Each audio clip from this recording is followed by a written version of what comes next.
Welcome all the students of class 4 to the English literature class.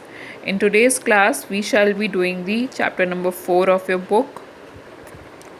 Students, we have already completed the first two stanzas of this poem. Now we shall start with the third stanza. Okay, I hope आपने पिछली class में अपना homework complete किया है. मैं सभी parents से request करूँगी कि वो बच्चों को उनका होमवर्क कराने में प्लस चैप्टर की एक्सप्लेनेशन कराने में उनकी हेल्प करें.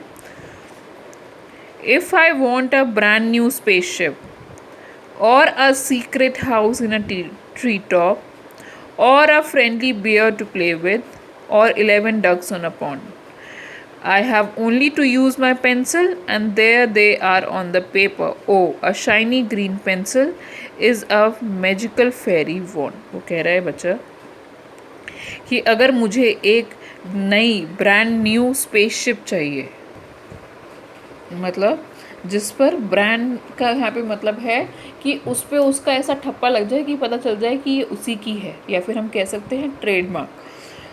स्पेसशिप हो गया वह वाहन जो ऊपर अंतरिक्ष में जा सके, या उसको एक चाहिए एक secret house in a tree top, मतलब एक पेड़ के ऊपर होते हैं, घर बना देते हैं लकड़ी के, उसे कहते हैं ट्री हाउस.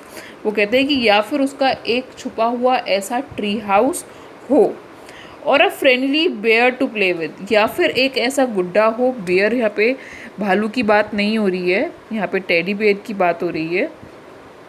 या फिर उसे वो चाहिए, या उसे अपने पॉन्ड में 11 डक्स चाहिए, यानी बहुत सारे बतख चाहिए. तो वो क्या करेगा, बस अपनी पेंसिल को यूज़ करेगा.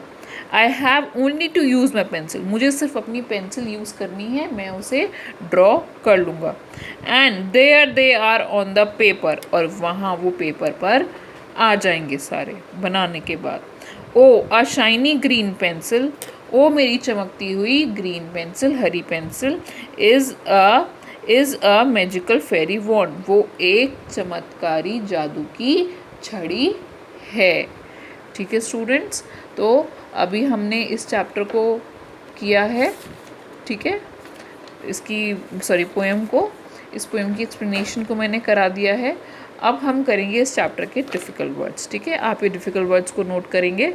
रब away, eraser, sharply, kind, lack, brand, spaceship, friendly, magical, वॉन्ड.